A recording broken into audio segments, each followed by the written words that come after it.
something must be wrong when almost every single song has sex as its basis. When rap stars get famous after making lyrics that are shameless. When a woman is expected to sleep with a man who doesn't even know what her name is. And when artists are paid to degrade the very women that have made them. To the point they are nothing more than pieces of plastic that we can dispose of once they are no longer attractive. It's sickening and sadistic that this world's become so misogynistic. And you can call me unrealistic, but just listen to the statistics. 7 in 10 men view porn while over 75 million are addicted. 68 million requests a day for pornographic pictures, making 1 in 4 searches sexually related. It's like nobody even knew she existed until she got naked, degraded and abused over and over again just to gain millions of views. It's a shame we've subdued to a definition of beauty which is so misconstrued, as we judge each other's looks off of Facebook likes, Instagram pictures to filter off what we really look like. See, we are so obsessed with our outside, we have slowly lost sight of who we really are in real life. I mean, it's sad to see so many teens lose their self-esteem.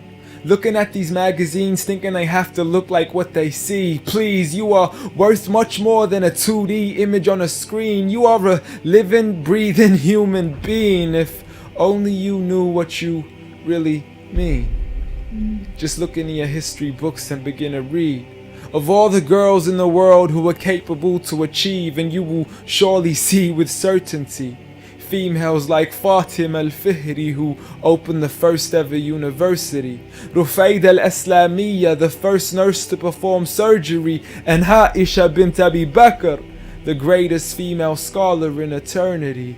It's a shame you probably haven't even heard of these great female prodigies. Honestly, we don't need to give up our modesty in order to be successful. For you are worth much more than a commodity that is sexual. You have so much more potential if only you knew your worth.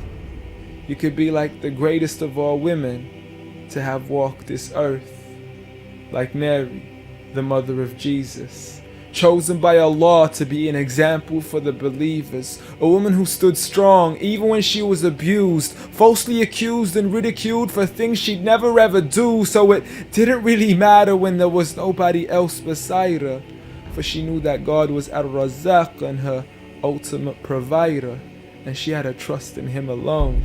Just like Asiya, the wife of Fir'aun, a woman who was brave and courageous, stood up for what was right and didn't let anybody change this, a woman who was fearless and laughed in the face of death, for she gave up the riches of this life for a palace in the next.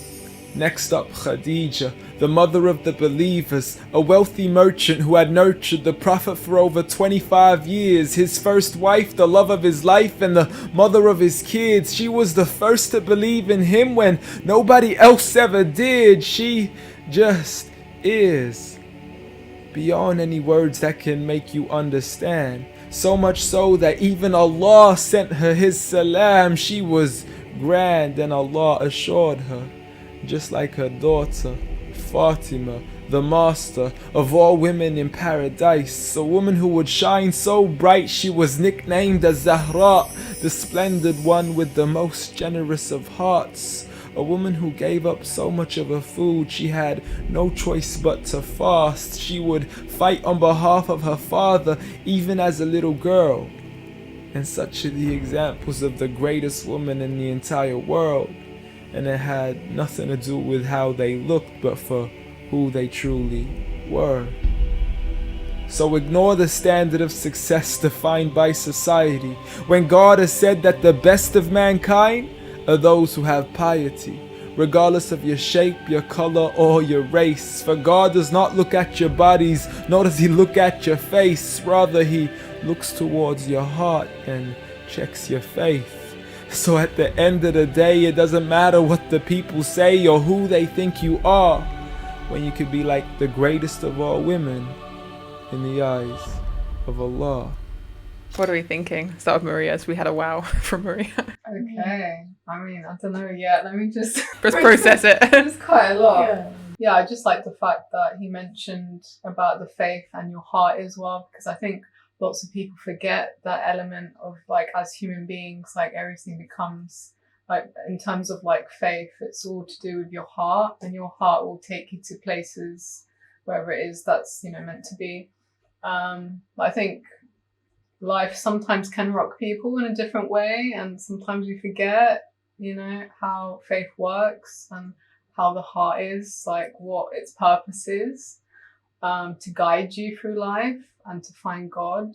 I feel like from my experience, I've definitely kept out of touch of God due to my past experiences, a lot of traumas and stuff. So I had to, you know, sort of find my way up and start following what my heart wants, and also start connecting to God, because I feel like I've put my faith in him now, and I feel so much lighter and happier now than I've probably ever been, to be honest. That's amazing. That's amazing. I'm glad you said that. And you know, I feel like that belief in God is so important. Especially like when the self-help world, we talk about gratitude a lot, right? But the only problem with like gratitude, if you don't believe in God, is who are you thanking? And people who don't believe in God, they'll say, oh, I'm thanking myself. Like, I put that food on my table. I want to thank me. I want to thank me. Yeah. Like, I'm the one that put the food on the table. I'm the one that did this. I'm like, okay, but you can't even control your own metabolism, your own heart, let alone like anything else in the universe. So like putting that faith in God is a lot stronger, especially when it's like somebody that loves you, a being that loves you, a being that wants the best for you. That kind of like reliance has a lot of power. Yeah, and God doesn't judge you as well. Like, he loves you for how you are, who you are. Yeah. And will always forgive you as well, even if you do mess up. That's 100%. Also another beautiful thing about God. So 100%. Yeah, we actually have a saying in our religion, which is Allah tells us that even if our sins were to reach the highest heaven, he would still forgive us. So that's to say, like, even if your sins are like so huge, you still get forgiven. So this is the way like Islam is a little bit different to the Christian belief, because the Christian belief, which was made by Paul, this specific creed, he says that the Christian belief is all you have to do is believe in Jesus and you'll go to heaven. Like, you can do whatever you want. You can kill people, you can rape, you can do whatever you want. You'll still go to heaven as long as you believe in Jesus. We don't have that in Islam. It's like you have to do good. Like you can't just like do whatever you want and just hurt people and just expect to go to heaven.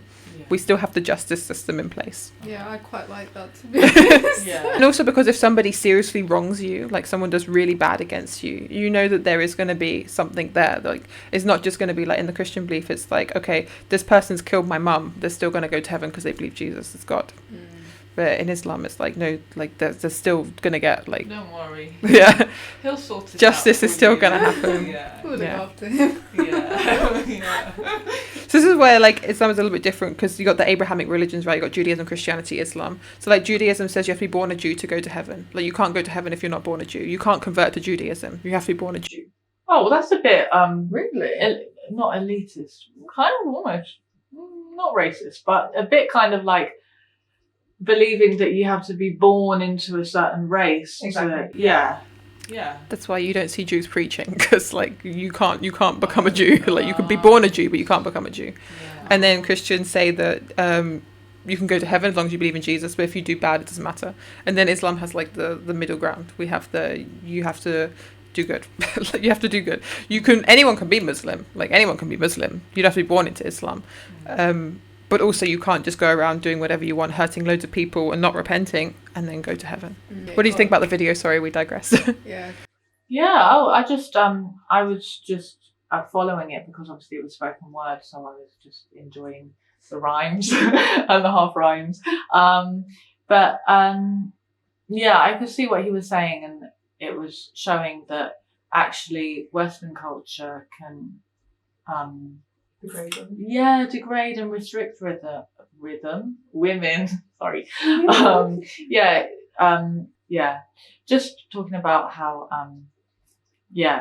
Islam doesn't actually restrict women from making them cover up. It actually celebrates women, and it's Western culture that needs to kind of go under the microscope a little bit. Yeah, I think we do definitely. We've gone really far in terms of like hypersexualizing women. We need to bring it back a little bit, maybe a little bit, especially for our children's sake. The things that our children are seeing without even wanting to by just walking around the streets, like the media and the billboards and everything. It's a lot. And we can see in the statistics that we're not getting better. Like women are more depressed, we're struggling, we're more anxious, there's more self-harm, all these things are rising. So we need to start looking at society and figure out what is it that's causing all this stuff. Is it these insane standards on women to be like the most beautiful, but also to have a job and to look after their kids? Because putting your baby in nursery is not okay, but also, are you going to stay at home and look after your kids? That's not okay. It's like you can't do anything right. You cannot do it. Like the society expects women to be like millionaires who look after their kids, who are so beautiful, and it's just ridiculous. Like, come on, guys, this is crazy. Yeah, there's no such thing as perfect. And I think, social media tends to create this thing like, you have to be perfect, but it doesn't really exist. Because even if you did manage to do all of those things, they'd find a way to find fault. Do you know what I mean? It's the fact, it's not even the fact that you can never achieve perfection. It's the fact that even if you kind of do, there'll always be something to find. And also outside of people's opinion, it's just like your own self. It's just the insane struggle we have to go through just to be accepted. Especially in the industry that we're from. And it shouldn't be. I mean, it's art. It's the world of art. It shouldn't be like the way it is. Are you guys watching Assalamu